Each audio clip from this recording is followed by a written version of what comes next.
亲爱的朋友们，欢迎来到微光夜读。舍友和我前男友托关系，在我名下的会所办订婚宴，可他们还当我是过去的穷鬼，故意请我参加宴会，羞辱我。要不是我们赏你脸，你这辈子都进不来这种高档地方。结果他们高攀不起的大佬突然现身，向我大献殷勤。大老板，赏脸吃个饭，我眼都不抬。排队。接下来开始我们本期故事，记得点击订阅并开启小铃铛。我去自己会所吃便饭，竟撞见了大学舍友李小雨办订婚宴。她身侧的男人是我前男友赵世美。当年他嫌我穷，劈腿富二代李小雨，毕业10年都没再联系过。没想到今天竟在我的会所偶遇了。一看见我，李小雨就不由分说把我拽进宴会现场。同学们，看看谁来了。当年的大学同学几乎都在，看见我进来全都露出一副看好戏的表情。班长率先开口，你怎么来了？我记得统计名单的时候没有你啊。我随口回他，过来吃个便饭，被硬拽来随份子。这话说完，所有人都跟看笑话一样看着我。班长憋笑道，你怕是不了解这里的消费水平吧？这儿的一瓶水都抵得上你2天工资了。有人附和，不了解也正常，这个地方他应该来都没来过吧？毕竟就连小雨这样的富二代都得托关系才能订到位置，普通人哪能说进就进哟？没来过不丢人，丢人的是没来过还硬装。有人故作玩笑，实则不怀好意道，你该不会是听到消息故意跟来的吧？不会是还对前男友余情未了吧？人家都订婚了，你还来掺和什么？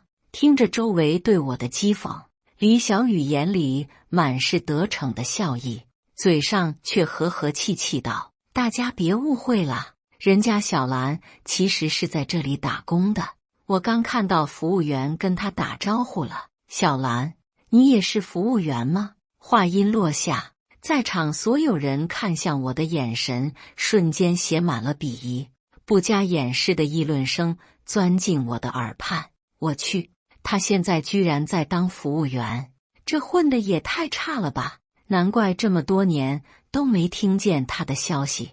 要是我混成这样，肯定也没脸跟老同学联系。就是好丢脸啊他！我直接怼回去，服务员有什么好丢脸的？劳动人民最光荣，一个个唧唧歪歪干什么？说完这话，场面沉默了一瞬，似乎没人料到我会直接回怼。毕竟10年前的我是个被欺负了只会默默流泪忍气吞声的孬种，所以见我硬刚，众人一时间全都愣住了。李小雨最先反应过来，他露出善解人意的微笑，没错，服务员不丢人，就是太辛苦了，看你瘦的，平时都不舍得吃肉吧？今天一定要多吃一点哦，爱吃什么叫人打包，能省好几顿饭钱呢。他真是一点都没变，最擅长用温柔的语气说阴阳怪气的话。旁人听了他这番话，既笃定了我穷得连肉都吃不起，又觉得他心地善良，纷纷赞道，小雨真仁义，总是为别人考虑。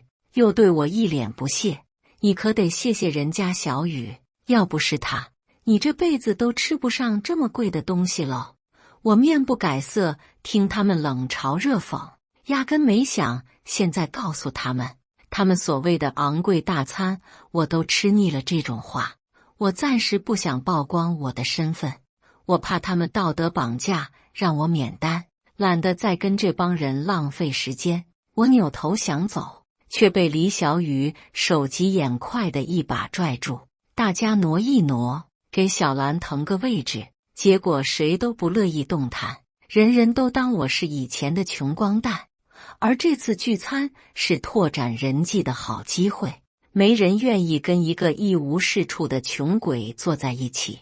李小雨的脸上闪现一丝满意的笑，故作打趣道：“瞧瞧，大家好久不见，还生分了。来，小兰，你坐这里。”说完便不由分说给我摁在一处坐下。坐下以后，自然是没人理会我的，众人全都卯足了劲儿跟李小雨套近乎。听说小雨最近进军娱乐圈，还参演了一部大电影，我也听说了。那部电影还没上映，就上了好几次热搜了吧？等真上线了，可不得了啊！小雨以后成了大明星，可别忘了老同学啊！李小雨脸上写满了得意，说话却十分谦虚：“你们太夸张了吧？我不过是在里面打酱油而已，哪能成得了大明星？”他话没说完就被人打断：“小雨，你就别谦虚了，你这么漂亮，就算只有一个镜头，也一定能出圈。就是，那部戏可是大制作，就算是在里面打酱油，也很厉害了。”附和夸赞的声音中夹杂了一个问句：“什么电影啊？这样牛逼？”立马有人回复道：“长路啊！据说连小角色都是超一线大明星出演呢。”听到这儿，我愣了下，这不就是我投资的那部戏吗？我不是吩咐过制片导演他们不准用关系户吗？这个李小雨是怎么进去的？我直接抄起手机通知制片，让他把李小雨踢出演员名单。下一秒，对方就回复了遵命。刚发完消息，就听见有人叫我的名字：“孟兰，你怎么不吱声啊？你跟小雨是舍友，不应该替他高兴吗？好歹恭喜一下啊！”嗨，肯定是心里不平衡了呗。一个宿舍出来的，如今自己在当服务员。人家小雨都已经成大明星了，准是嫉妒人家了呗。这一唱一和的俩人我有印象，大学时候他俩就去跑群演，想当明星。现在这是在想法而讨好李小雨，想托关系进娱乐圈呢。可惜有眼无珠，使错了劲儿。他们要是把劲儿使在我身上，爆红娱乐圈也就是我一句话的事儿，随他们怎么说。我就是不搭话，在他们买完单之前，我坚决不会多说一个字。见我不吱声，李小雨故作体贴道：“小兰，你也别自卑，你要是不想做服务员的话，我可以把你安排进我家公司呀。虽然你达不到招聘标准，但看在老同学的面子上，我可以给你开后门哦。”说完，他挽上赵世美的手臂，亲昵道：“老公，给小兰安排一下吗？”我的前男友赵世美还是和以前一样高冷寡言，我当时就被他这股清贵劲儿给骗了。直到我家破产后，他二话不说甩了我，扭头跟李小雨好上了。听说一毕业他就进了李小雨家里的公司，现在已经是公司一把手了。赵世美的目光落在我身上，勉为其难道：“最多只能安排一个基层职位，工资3500，应该比你现在的收入高一点。”我差点笑出声来，以前我怎么没发现他这么幽默呢？忍着笑意，我拒绝道：“不必，我对我现在工作挺满意的，年入10位数，也就还行。”但大家明显误会了我的意思。孟兰，你怎么这么不知好歹啊？人家世美和小雨好心好意帮你介绍工作，你怎么一点都不知道感恩呢？就是，都混成这样了，还死要面子。大家都是知根知底的老同学，你装给谁看啊？听着周遭对我的冷嘲热讽，赵世美眉头微蹙，扭过头去，不再理会我。李小雨眼底的得意都快溢出来了，却还是故作大度道：“小兰不想换工作就算了，大家不要这样说她。”这话又引来了一众称赞：“小雨真人美心善，难怪世美选择了你，世美好眼光啊！换我也选小雨。瞧瞧两个人郎才女貌的多般配啊！”又扭头看向我：“孟兰，我们说这些你不会介意吧？一个个眼神里写满了戏谑。当年我跟赵世美和李小雨的事闹得沸沸扬扬，全班都知道赵世美甩了我劈腿李小雨，但是没人指责这对渣男小三，反而孤立我，对我指指点点。原因无他，只是因为李小雨是富二代，而我当时还在费尽心思争取助学补助。大学是个小社会，没人会为了一个穷鬼得罪未来的人脉。班长当时为了讨好李小雨，甚至故意扣我分，导致我与奖学金失之交臂。这对于当时1分钱掰成2半花的我来说，无疑是雪上加霜。孟兰，你怎么光顾着吃饭，不搭理大家啊？见我完全不接话，一个女生忍不住吱哇乱叫起来。听说你还是单身，该不会是心里还没放下前男友吧？要不就是条件不行，找不着对象。哎，要不我给你介绍一个，我有一远房表哥刚离婚，今年45，正在找人相亲呢，我给你俩搭个线吧。他说完这话，就有人接话：你表哥不是家暴吗？嗨，这叫什么事儿啊？他也就是失业，心情不好，等找着工作了就没事了。而且孟兰都30了，还挑这个干啥？要再没人要，这辈子就完了。孟兰，你到时候把个人资料发给我，给我表哥家里看一眼，要是他们能相中，就安排你见见。听到这些话，李小雨一脸看笑话的神情，嘴上却说道：佳佳还是这么热心肠，小兰，你还不快好好谢谢人家？我不紧不慢地把肉咽下去，才淡淡回复：不必，我跟你不一样，我不爱捡垃圾。话落，李小雨的笑容瞬间僵住了，赵世美更是脸色一沉。李小雨垂眸摆出一副可怜的样子：原来你还在怪我，小兰，我和世美都要结婚了，你就放下过去，向前看吧，不要惦记世美了。赵世美也终于开了尊口：孟兰，请你别再对我抱有幻想，我们根本不可能了。其他人也跟着阴阳怪气的叫我死心，说我压根配不上赵世美，人家世美现在可是公司一把手，据说还获得了华氏大公司的青睐，很快就会更上一层楼。孟兰，你跟世美现在是云泥之别，就别想不该想的事情了。听到这儿，我不禁挑了下眉，巧了不是？他们口中的华氏大公司正是我开的，不过这种跟小公司合作的小项目，我基本不过问，所以并不知道赵世美拿下了跟我司的合作。只见其他人听见华氏的名字，全都反应极其热烈，语气一个比一个激动。什么？世美居然搭上了华氏？这也太牛逼了！还是世美厉害？我们公司老板为了拿下跟华氏合作的一个小项目，头发都愁白了，都没成功。世美不愧是咱们班最有出息的。赵世美难掩得意之色，嘴上却假模假式的谦虚道：过奖过奖，我也不过是拿下了一个小项目，接触的也只是华氏的基层小领导，连人家华氏老总的面都还没见着呢。嗨，这不是迟早的事吗？虽说那个老总是一般人难得见一面的大佬，但以你赵世美的能力，相信很快就能引起大佬的关注的。只要得到那位大佬的提携，你可就一飞冲天了。到时候你可别忘了咱们这帮老同学啊！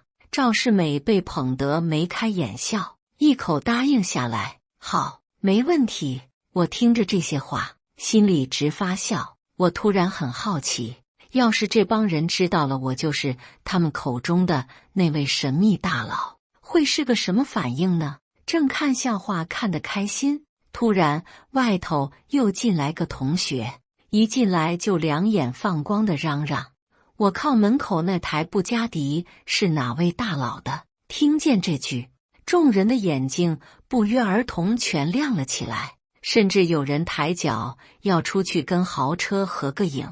同时，大家的目光不约而同落在陈世美和李小雨的身上，眼神变得更灼热了。世美还有小雨，你们两口子深藏不露啊，居然开启千万级别的座驾了。赵世美这回倒是诚实否认了，我们暂时还买不起这么贵的车。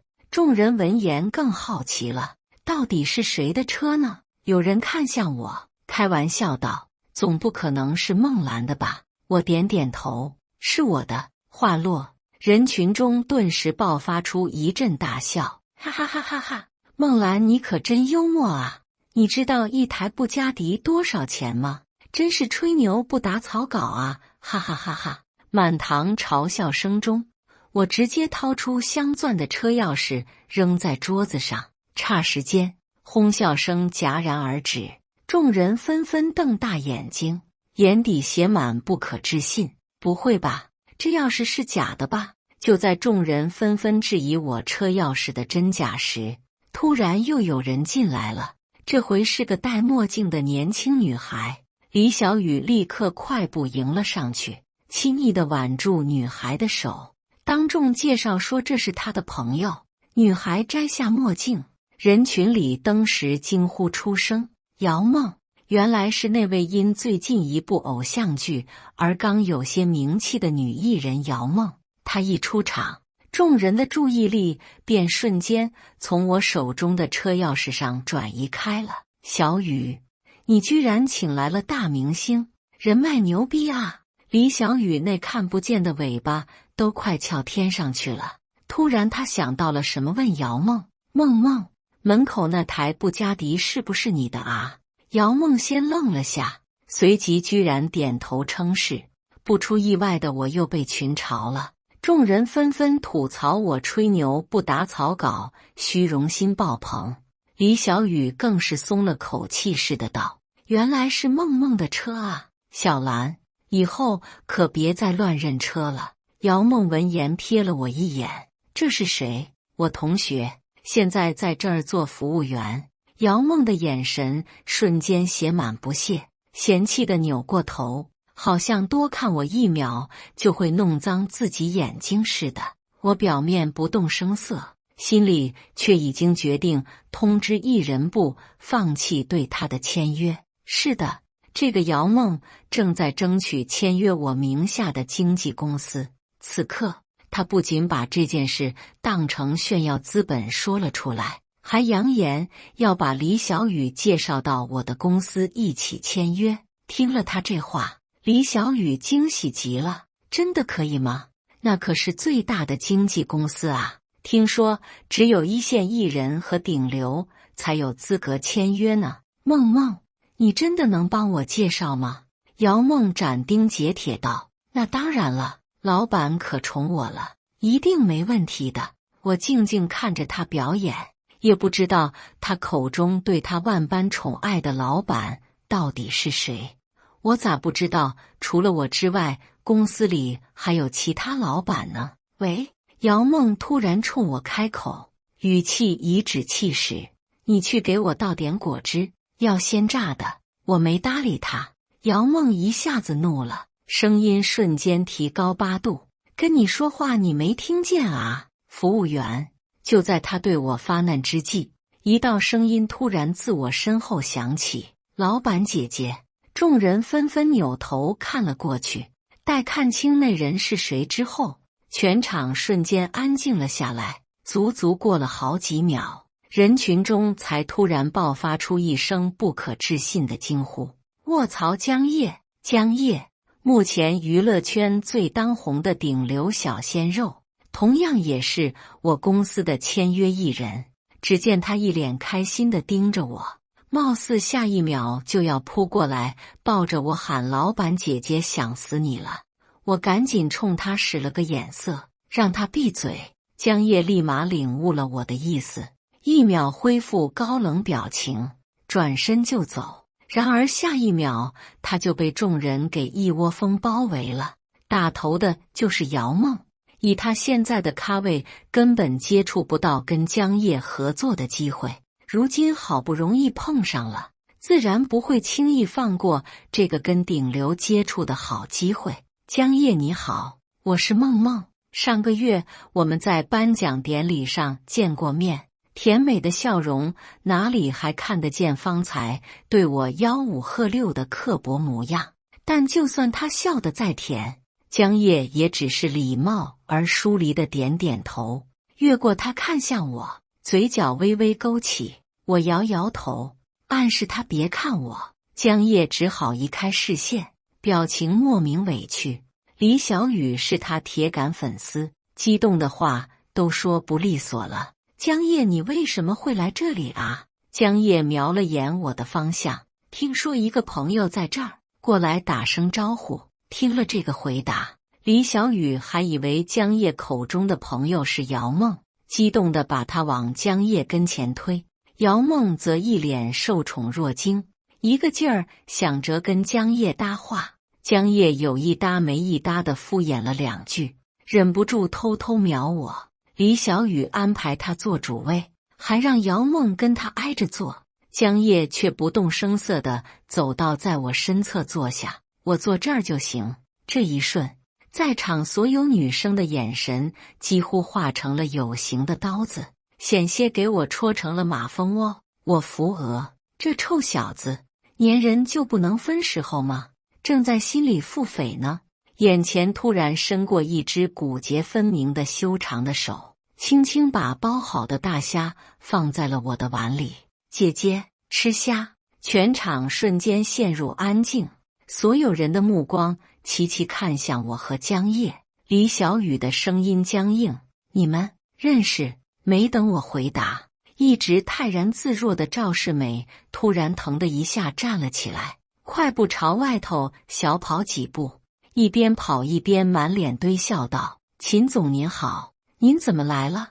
这次出现的是江湖上有名的钻石王老五秦鹤，年轻有为，是中三角地区的首富。一看见他，全场人立马同时起身，但没人敢围上去，只是毕恭毕敬的点头哈腰打招呼。秦总好。秦鹤点点头，大家请坐。我跟朋友打声招呼就走。一听这话，众人理所当然的以为秦鹤是来找赵世美的，纷纷大力吹捧起来。世美真低调啊，有这么强悍的大佬朋友都没听你说过啊。赵世美一脸受宠若惊，激动的话都说不利索了。秦总，您话还没说完，就见秦鹤径直走向我，双手递给我一捧鲜花，温声笑道：慢慢吃，我在楼上等你。说完就转身离开了，只留下一个挺拔的背影和惊呆的众人。半晌，才有人小心翼翼地开口问我：小兰，你居然认识秦总啊？我随口嗯了声，又是一片沉默。赵世美今天第一次拿正眼看向我，脸色僵得像块铁板。小兰，你跟秦总是什么关系？几十道好奇的视线齐刷刷落在我的身上，眼巴巴等待着我的回答。我轻描淡写道：朋友。全场再度陷入沉默，好一会儿才有人打破沉默，语气质疑：你一个服务员能跟秦总交上朋友，怎么做到的？突然，李小雨恍然大悟似的接话道：难怪你跑来这里当服务员，毕竟在高档会所当服务员也比普通白领见到大佬的机会多多了。现在看来你成功了哦。那个小明星姚梦忙附和说：这不就跟某些18线女艺人一样吗？在高档会所制造跟大佬的见面机会，一旦被大佬看上了，那可就一下子山鸡变凤凰喽。阴阳怪气的几句话一说完，周围人看我的眼神一下子变了。赵世美看向我，含含糊糊道：早听说秦总金屋藏娇了一个，原来是你。众人听了这话，一脸恍然大悟的表情，目光难掩嫉妒和鄙夷，还有人故意大声嘲讽道：难怪说跟秦总是朋友，原来是这种朋友，不就是被包养吗？真会给自己脸上贴金。我抬眼看向说这些话的家伙，好心提醒，造谣是要负法律责任的，知道吧？结果对方非但不惧，还梗着脖子理直气壮。谁造谣了？如果不是有不正当关系，你怎么会认识秦总那个阶层的人？李小雨没放过这个踩我的好机会，假装痛心地指责我自甘堕落。他的好朋友姚梦则帮腔说要联系营销号，全网曝光我劣迹。而这个时候，我终于吃饱了，慢悠悠放下筷子，擦擦嘴，擦擦手。我拿起手机，拨出了一串号码，对方1秒接听。我只说了一句话：通知下去，取消跟赵世美公司的一切合作，以及封杀姚梦。电话挂断，场面静了一瞬，紧跟着就是一声声更难听的嘲弄。哈哈哈哈，他在胡说八道些什么啊？装腔作势的，真是笑死人了。就是，不过就是大佬包养的玩物，还真拿自己当个人物了。赵世美睨着我，一脸不耐烦。梦兰，你吓唬谁呢？别以为跟秦总搭上点关系就了不得了，人家不过是玩玩，你还真拿自己当回事儿了。姚梦伸出长长的美甲，几乎戳上了我的眼睛。封杀我，你算老几啊？话音刚落，他的手机铃声突然响起来了。姚梦忙嘘了一声，示意大家安静，然后摁下免提键，嗓音1秒变甜腻：喂，经纪人姐姐，你在哪儿？在和朋友聚餐，你还吃得下饭？你知不知道你摊上事儿了？我怎么了？具体什么情况我也不知道，但是你被封杀了，是华视大老板亲自下的指令，你赶紧来公司一趟，处理一下解约的事儿，快点！说完这话，那头果断结束通话。姚梦彻底傻眼了，所有人都傻眼了，全场又双若浊，陷入了沉默。半晌，所有人缓缓扭头，视线全部落在我的身上，目光里满是不可置信。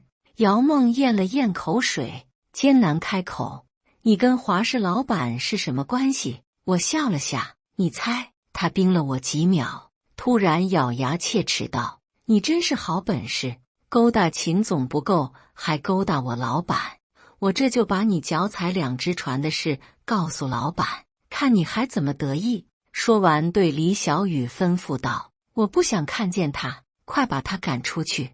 李小雨扭头看向我，几乎快要维持不住温良的假面。梦兰，我真没想到你会变成今天这样，你的所作所为触碰到了我的底线，我不能容忍你在这儿污染我的宴会了，请你出去。其他人也跟着附和，咱们班怎么出了你这么个败类，真丢人，快出去，滚出去！我气定神闲，这是我的地盘，要走你们走。他们跟听到什么笑话一般，你的地盘，在这儿端个盘子就成你的地盘了，真是笑话。经理呢？经理，把这女的赶出去。对了，先把她开除，再赶出去。经理快步走过来，一看见我，立马毕恭毕敬鞠了一躬。老板好。全场所有人愣了一下，你管他叫什么？经理介绍我的身份，老板，这位是我们会所的老板，孟兰女士。短暂沉默过后，李小雨率先嚷嚷起来，应激的跟被踩断尾巴似的，这不可能，你骗人！经理脸色严肃起来，这位女士，我不会拿这件事情开玩笑，孟老板是我们会所唯一的老板，这件事千真万确。在场的人听了这话，全懵了。什么？孟兰真是这家会所的老板？李小雨，你不是说他是服务员吗？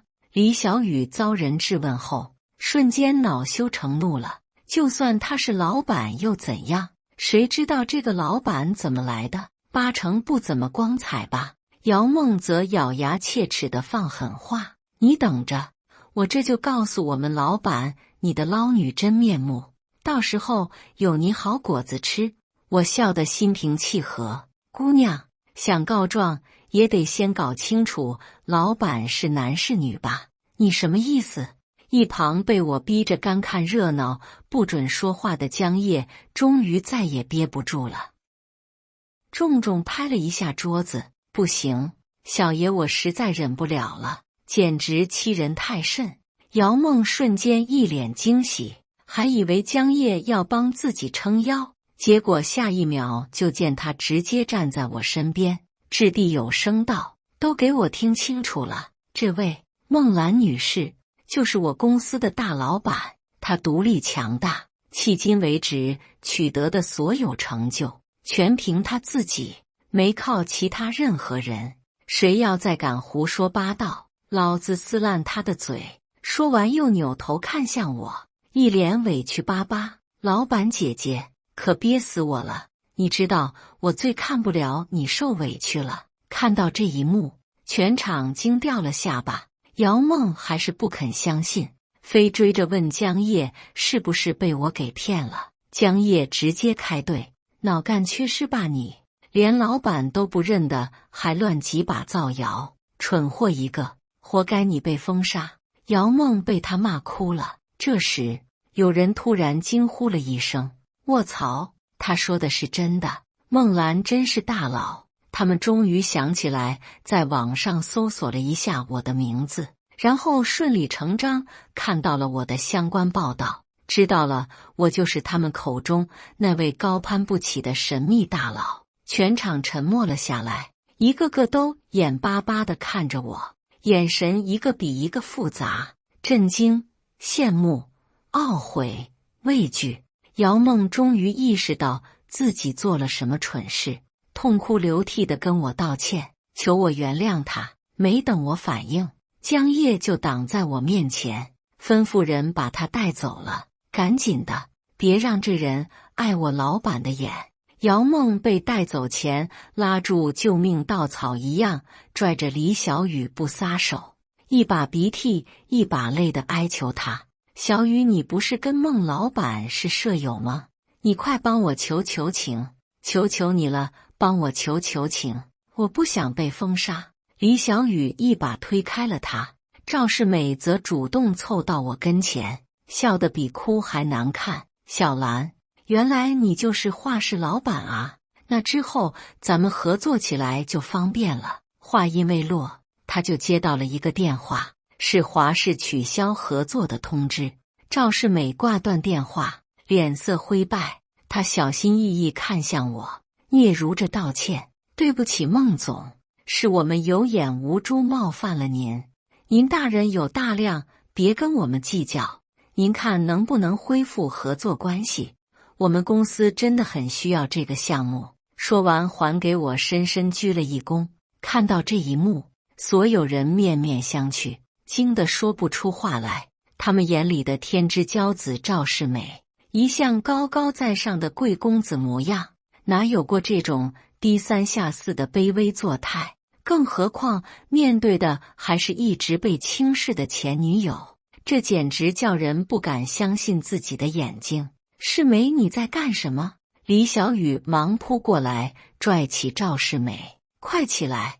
孟兰现在有钱又怎么样？又不能封杀我们，你怕他做什么？”啪！只听一声脆响，李小雨的脸上骤然出现了一个红彤彤的巴掌印。赵世美竟然动手了，他一巴掌一下子打破了自己的宠妻人设，惹得众人纷纷吃惊侧目。李小雨哪受过这种委屈，当时捂着脸大哭起来：“你敢打我，你混蛋！”赵世美非但不哄，反倒不耐烦地冲他吼：“哪还有脸哭？你快把公司做没了，知道吗？华氏停了跟我的合作，没了华氏支持，公司就离倒闭不远了。”紧接着他一把扯过李小雨，厉声吩咐：“给孟总道歉，快点！”李小雨的礼服都被扯皱了，痛得直皱眉头。他挣扎着又哭又闹，凭什么道歉？我不道！啪！又是一巴掌。李小雨那张妆容精致的小脸瞬间肿成了苹果，她羞愤交加，一时气急攻心，竟然两眼一翻，直接晕了过去。现场霎时间乱成一团，我懒得再看热闹，直接起身离开。没想到我一起身，全班同学竟全都跟在我屁股后头追了出来，一口一个孟总的叫着，每个人的脸上都堆满了谄媚的笑，完全看不到之前对我横眉冷对的轻蔑。上一刻还对我满脸鄙视的人连连道歉：“对不起啊，孟总，我们有眼不识泰山，您可别跟咱们一般见识。”之前帮着李小雨嘲讽我的人直接甩锅道：“都是那个李小雨胡说八道，把大家给忽悠了。班长，赶紧把李小雨踢出班级群，把孟总拉进来。”班长连连附和：“对对对，我这就把李小雨踢了。”又满脸堆笑地看向我，语气讨好：“孟总，咱俩加个好友，我把您拉进咱们班级群里。孟总也加我一个好友，我也加，我也要。”他们热情地簇拥着我，把手机举到我跟前，争着要加我微信。没等我反应，江叶就手疾眼快地把人一把推开，没好气地挥挥手：“起开起开，我们孟总的微信可不是谁都能加的，都退后退后。”“哎，你别扒拉他。”江叶把我牢牢护在怀里，用身体撞开人群，没让别人挨着我一根汗毛。我们刚走到门口，秦鹤突然又出现了，他温柔地看着我，语气含了3分小心：“我饿了，说好的赏脸一起吃饭，还作不作数？”没等我回复，江叶就不乐意道：“老板姐姐，不是说好了我电影当天票房破亿就请我吃火锅吗？你可不准放我鸽子。”我很为难：“要不咱仨一起？”俩男人同时冷脸开口：“不行，只能选一个。”想了几秒，我选择和秦鹤吃饭，毕竟是生意伙伴，关系到赚钱大事。我把车钥匙塞给江叶：“布加迪送你了，改天再请你吃。”默默旁观这一切的同学们此时再度震惊了，原来布加迪真的是孟兰的千万豪车，说送人就送人了，简直是毫无人性。江叶却委屈坏了，站在原地跟个被抛弃的大狗一样：“你把我当什么了？我只想跟你吃饭，我不要布加迪。”我揉揉他的一头碎发：“乖，改天再请你吃。”说罢便抬脚和秦鹤并肩离开。江叶不依不饶地追在我身后碎碎念：“姐姐你吃好喝好，我等你回来。”一直跟到我上车他才停下，眼巴巴地盯着我乘车远去。我透过后视镜看见一脸不甘的江叶，还有他身后围观的那些老同学们，那些曾经连看都不屑于看我一眼的人们，此刻正全都伸着脖子巴巴地盯着我离开的方向，目光里写满了羡慕和懊悔。赵世美不知道什么时候也追了出来，呆呆站在人群的边上，一脸怅然若失。后来我的微信号不知道怎么被大学同学知道了，连着好些天都有无数条加好友申请。李小雨一个人就发了100条申请，申请理由全都是花样道歉和忏悔，从大学抢我男友开始，一直忏悔到前几天订婚宴上羞辱我，最后求我原谅他，救救他家公司。除了他，其他欺负过我的人也都是道歉的道歉，套近乎的套近乎，我一个都没理。有些人甚至还故意守在会所门口等我，赵世美就是其中之一。她竟然说想跟我复合。小兰，我跟李小雨的婚礼取消了。自从上次见面后，我对你一直念念不忘。我终于意识到，这么多年，我爱的人一直都是你，我只爱你，真的。当初我也是被李小雨给诱惑了，都怪我那时候太年轻了。小兰，你再给我一个机会好吗？我打量了他2眼，淡淡开口：你觉得你哪里能配得上我？话音刚落，一位西装革履的男人突然出现，诞生叫赵世美，离我远点儿。什么玩意也敢肖想堂堂孟总，我都还在排队，你算老几？赵世美瞪大眼睛，一句话都不敢吱声，因为这个男人是比秦鹤还有地位的存在，他惹不起。男人把花递给我，笑容卑微：孟小姐，我一下飞机就赶过来了，这次能不能赏个脸喝一杯？我喝玉米汁。男人瞬间高兴得像个孩子，连声答应。你怕是不了解这里的消费水平吧？这儿的一瓶水都抵得上你2天工资了。然后他接过我的包，虚揽着我转身上车。赵世美脸上满是震惊和自卑，但又仍不死心地嚷嚷：兰，你一定要再考虑考虑我，我愿意为爱做小三。突然，李小雨不知道从哪儿窜了出来，径直扑向赵世美，一边对他拳打脚踢，一边嚷嚷：姓赵的，你个没良心的混蛋，我跟你拼了！紧接着就被赵世美骂骂咧咧的一巴掌打翻在地。李小雨爬起来，又去扯赵世美的头发，撒泼大骂：你敢打我？你算个什么东西？你敢打我？混蛋，我跟你拼了！在赵世美再次动手前，我叫保镖把他俩朝2个方向扔远了。这是我见到他们的最后一面，但他们应该经常能看见我，因为后来我引爆过几次热搜。一次是因为我成为了 B 市首位女首富，一次是因为我成了整个中三角地区首富，一次是因为我成了全国最年轻的女首富，还有最近一次是因为秦鹤和江烨在同一天跟我求婚了，我拒绝了他们，毕竟他们都没我有钱，而且我这般优秀且迷人的高质量女性，怎能屈尊委身一个男人呢？这对其他帅哥也太不公平了。感谢大家的观看，本期故事精彩吗？欢迎大家在下方评论区吐槽。如果你喜欢这类故事，记得点击订阅微光夜读，并分享给更多的人，这会对我帮助很大。再次感谢大家的观看。